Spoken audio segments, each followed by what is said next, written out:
Pero muy buenos días, queridos oyentes. Bienvenidos a este tiempo devocional donde nos levantamos a buscar a Dios, su presencia y su palabra en la vida de cada uno de nosotros. Bienvenidos a este espacio llamado Maná, fuente de bendición y salud espiritual para todos aquellos que se acercan. Estamos estudiando la carta del apóstol Pablo a los Colosenses. Empezamos a hablar del tema de la reconciliación, desde el versículo 19 hasta el versículo 24. Y ayer tocamos una parte muy importante de lo primero que vino Dios a reconciliar y a salvar, que fue el mundo físico, la tierra como tal, sujeta a maldición, sujeta a vanidad y apoyada por el pecado del hombre. Pues mire todas las catástrofes que se viven hoy día, todas las situaciones que se plantean día a día con pandemias, enfermedades, pandemias. Todo esto tiene una razón de ser. O sea, los cristianos no podemos desvincular las cosas o simplemente creer que son accidentes o que pasan porque pasan. Hoy se habla del calentamiento global, hoy se habla de la sobreexplotación que hay en los mares y que está agotando la comida, el alimento, de la escasez del agua, de tantas cosas. Y uno se pone a ver y todas estas cosas, ninguna de ellas es casualidad. Todo obedece al mundo en el que el ser humano, que no ha conocido a Dios, pues obviamente ha destruido todo a su paso.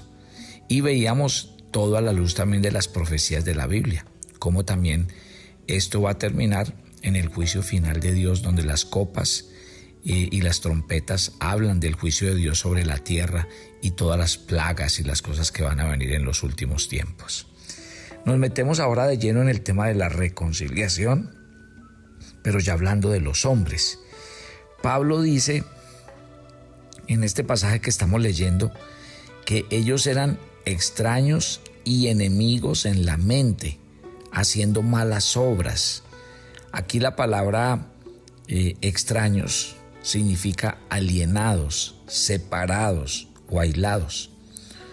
O sea que el ser humano, antes de ser reconciliado con Dios, en este caso lo que Pablo le está explicando a los colosenses, eran por completo extraños para él. En un pasaje similar, en Efesios 2, Pablo, mire las palabras que escribe: en aquel tiempo estabais sin Cristo, alejados de la ciudadanía de Israel, ajenos a los pactos de la promesa, sin esperanza y sin Dios en el mundo. Pero ahora en Cristo Jesús, vosotros que en otro tiempo estabais lejos, habéis sido hechos cercanos por la sangre de Cristo. O sea que los no creyentes, según este texto de Efesios 2 del 12 al 13, están separados de Dios por causa del pecado. Y no existe de ninguna manera gente inocente. O sea, uno no puede hablar de personas buenas, no. Porque cuando la Biblia habla de los no creyentes, habla de la condición del hombre separado de Dios. Esto no se trata de que si yo soy buena persona, si yo hago buenas obras, porque mire, es increíble cuando uno comparte la fe con otras personas. Nosotros solemos preguntarles: ¿usted se cree una buena persona? Y normalmente, mire, el 90% de las personas con las que uno habla, la gente se siente buenas personas. Pero lo que pasa es que la gente desconoce la condición espiritual, porque es que el pecado separa al hombre de Dios. No se trata de si hago buenas obras o no soy mala persona. Se trata de la obra de Cristo en la cruz, que es la única que puede cambiar mi condición. Ayer, cuando les expliqué la palabra reconciliación, decíamos que es un verbo en el griego que lo que trata de decir es que está cambiando la posición de una persona o una cosa con respecto a otra. ¿Qué quiere decir? Que si antes eran enemigos, ahora son amigos, son cercanos. Y eso es lo que Pablo nos está hablando acerca de la reconciliación. Por eso, mi querida familia, cuando usted escuche este mensaje esta mañana, piense, estamos hablando en términos bíblicos. Uno no puede hablar en términos humanos, porque si hablamos en términos humanos, volvemos al mismo punto. Alguien me decía un día, pastor, es que si Dios es bueno, ¿por qué va a llevar la gente al infierno? Eso es imposible. Dios es amor y Dios nos lleva a la gente al infierno. A ver, tratemos de explicar o de responder esa pregunta que me hace la persona con un ejemplo. El de un juez.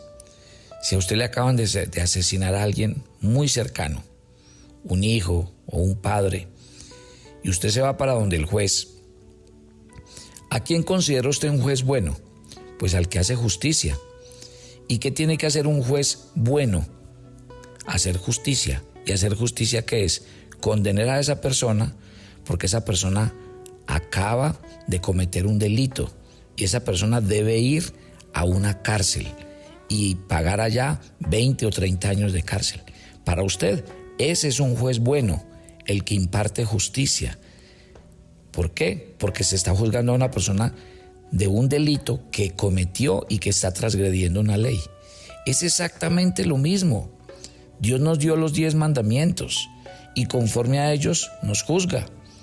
Y conforme a ellos seremos juzgados. Entonces, ¿qué pasa? Si una persona comete un delito, no puede decir que Dios es malo porque lo manda para el infierno, porque esa es la justicia de Dios. Ahora, lo que pasa es que en Cristo pasa algo, y es que nosotros que habíamos sido condenados porque efectivamente habíamos pecado, Cristo vino y dijo, yo pago la pena por esa persona. Eso significa reconciliación. Sí, ayer les decía los puntos claves de la salvación, hoy se lo vuelvo a repetir, y por eso insistimos. Los pastores no les podemos hablar a ustedes en términos humanos, porque es que en términos humanos uno diría, no, pues es que Dios es bueno, Dios no puede condenar a nadie. No, hablemos desde el punto de vista de la Biblia.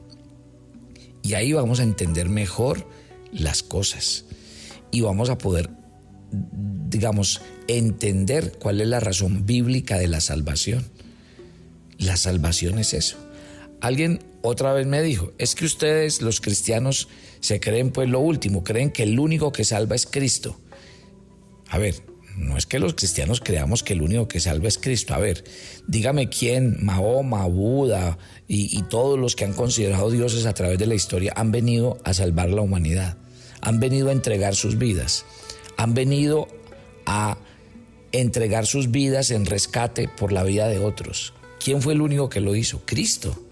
O sea que es el único en el que hay salvación.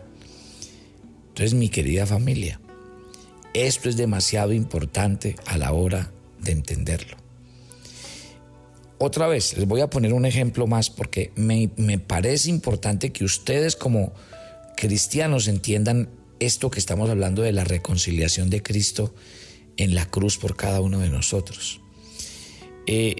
Alguien decía, pero es que ¿cómo es que Dios me va a condenar a mí si lo que hice fue algo pequeñito y lo hice solo una vez? Devolvámonos hacia el juez. Si una persona mata a alguien y le dice, vea juez, es que yo toda la vida he sido buena persona, yo lo único que cometí fue este delito, entonces, sí, pero usted acaba de cometer un delito.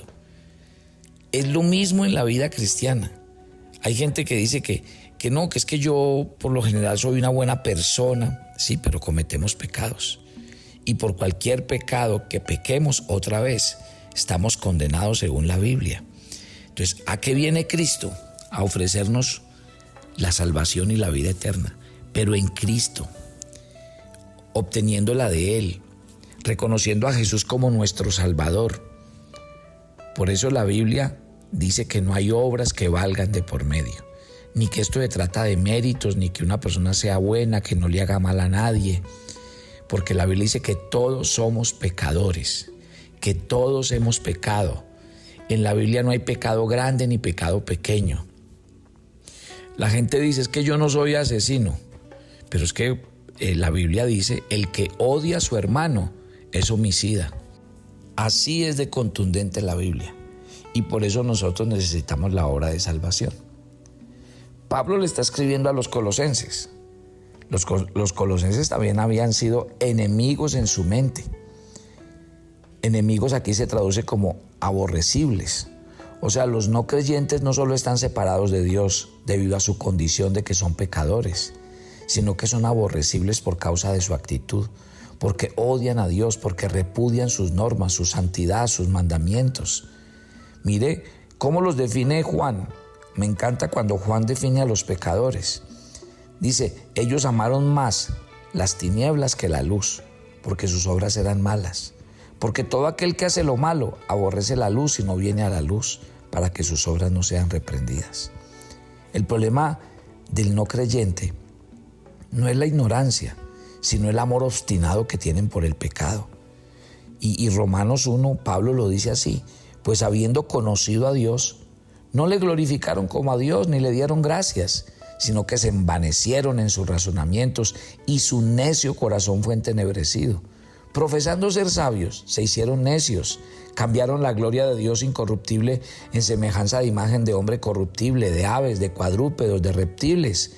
Por eso Dios los entregó a la inmundicia, a las concupiscencias de sus corazones, a tal punto que deshonraron entre sí sus propios cuerpos. La condición que vive el ser humano hoy es esa, por su rebeldía, por su arrogancia, por ir en contra de Dios. Y por eso Dios los entrega cada vez a cosas, más denigrantes. Cuando uno ve la condición del ser humano hoy, que quieren legalizarlo todo, que todo es bueno, que todo se vale, que todo puede, y usted ve a los seres humanos viviendo en el caos en el que viven. Mire, esto está en la Biblia, porque dice la Biblia, Dios les dio la oportunidad, Dios vino con su Hijo, anunció el mensaje, les predicamos la palabra del Señor, pero la gente no quiere, la gente anda en otro cuento. Entonces, la Biblia es muy claro. En Romanos 1:18 dice algo muy importante, dice que ellos detienen con injusticia la verdad. E Isaías también escribió de Israel en su desobediencia y obstinación, y les dijo en Isaías 59:2, por vuestras iniquidades, pero vuestras iniquidades han hecho división entre vosotros y vuestro Dios, y vuestros pecados han hecho ocultar de vosotros su rostro para no oír. Entonces, ¿cuál es la raíz de la separación entre el hombre y Dios? Es el pecado. Y puesto que Dios no puede tener comunión con el pecado, porque así lo dice la Biblia, es indispensable tratar con el pecado antes que Dios y el hombre puedan ser reconciliados. Entonces, aquí es donde viene la obra de Cristo. La pregunta es si el hombre que se reconcilia con Dios, ¿quién toma la iniciativa? ¿Es el hombre que se reconcilia con Dios o es Dios con el hombre? Vamos a explicarlo así. Dado que dice Romanos 8:7, los designios de la carne del hombre son siempre enemistad contra Dios, y los que viven según la carne no pueden agradar a Dios. Entonces es imposible lograr la reconciliación sin que antes el hombre sea transformado. Acuérdese que 2 Corintios 5:17 lo dice, que si alguno está en Cristo, nueva criatura es, las cosas viejas pasaron, todas son hechas nuevas. Pero mire lo que dice el siguiente versículo de este pasaje que siempre leemos, porque dice, esto proviene de Dios, quien nos reconcilió consigo mismo por medio de Cristo y nos dio el ministerio de la reconciliación. O sea que aquí vemos la reconciliación también desde la óptica de Dios. ¡Qué belleza! Dios es un Padre bueno. Solo que con respecto al pecado, Dios tiene que hacer justicia, como ese juez que les dije. El Señor es Dios, es nuestro Padre, pero ese amor solo lo podemos recibir a través de la persona de Jesucristo.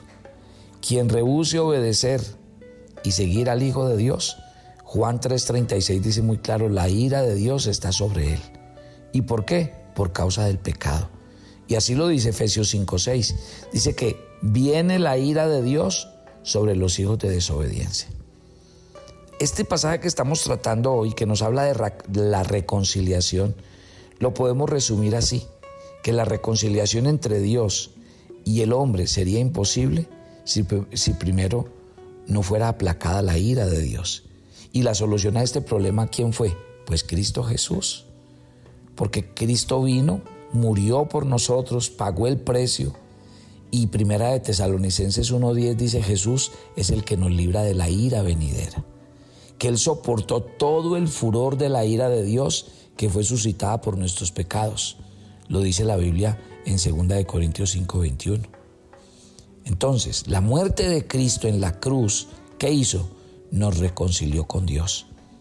Y esto es algo que jamás nosotros lo podríamos haber alcanzado por nuestros propios medios. Romanos 5, del 6 al 10, dice que Pablo, allí dice, en primer lugar, éramos débiles. O sea, nosotros carecíamos del poder necesario para salvarnos, para ser buenos. Y en segundo lugar, dice, éramos impíos.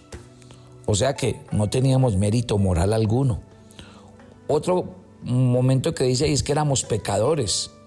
O sea que igual carecíamos de toda justicia. Y por último, en ese pasaje, dice que éramos enemigos. Estábamos en una relación con Dios de enemigos. Y solamente mediante la obra de Cristo en la cruz podemos recibir esa reconciliación. ¡Qué belleza! Y qué bueno que ustedes puedan entender esto esta mañana desde este pasaje que estamos leyendo. Padre, yo te doy muchas gracias por esta mañana. Muchas gracias por tu palabra que nos habla, que nos enseña, que nos ministra y sobre todo que nos abre los ojos del entendimiento para entender que esto no es con un razonamiento humano.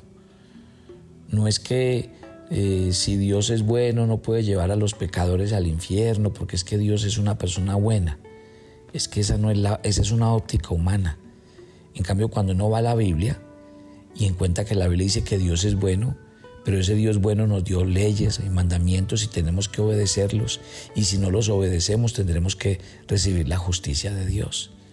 Ahí es cuando todo se hace más comprensible al corazón, y por eso el mandato de Dios es que nos volvamos a Él, que dejemos que Jesucristo viva y gobierne en nuestros corazones, porque Jesucristo nos va a enseñar a vivir una vida obediente al Padre, a vivir para sus mandamientos, a vivir para agradarle en todas las cosas. Hable con Dios esta mañana. Y hablando con Dios, dígale: gracias por darme a tu Hijo Jesús, porque Él me reconcilió contigo, me dio una nueva relación, ahora soy hijo, ahora estoy cercano, ahora puedo entender las Escrituras. ¿Y quién logró todo eso por mí? Jesucristo, porque el pecado me tenía alejado y hacía que las consecuencias del pecado vinieran sobre mi vida. Gracias, Señor, por esta verdad hermosa que nos da tu palabra. Bendice a cada oyente de Maná y que tu bendición repose sobre todos en Cristo Jesús. Amén y amén. Dios les bendiga, que tengan un buen día. Estamos en inscripciones para la escuela bíblica, para que tomen nuestros cursos de formación y también los cursos libres que vamos a tener este semestre. En los chats les estamos haciendo llegar la información y un link para que entre y se inscriba en la página web. Bendiciones para todos.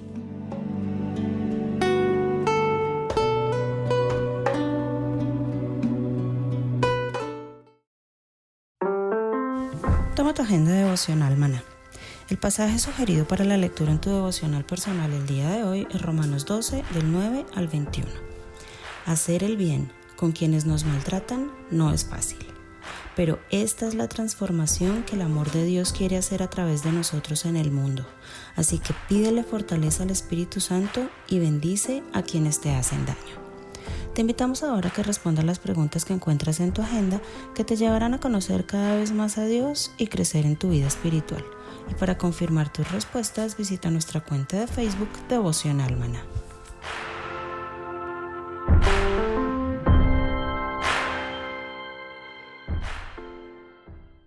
Si quieres enterarte de nuestros temas, reuniones y devocionales, suscríbete a nuestro canal de YouTube Devocional Maná y da clic en la campanita de cualquiera de nuestros videos para activar el recordatorio. El maná era diario. Se recogía muy temprano en la mañana. Cada uno recogía según su necesidad y se recogía por familias. Muy pero muy buenos días. Bienvenidos a este tiempo devocional donde nos levantamos a buscar a Dios, su presencia y su palabra en la vida de cada uno de nosotros. Maná, el alimento espiritual diario que no puede faltar en nuestras vidas. Conduce Carlos Ríos.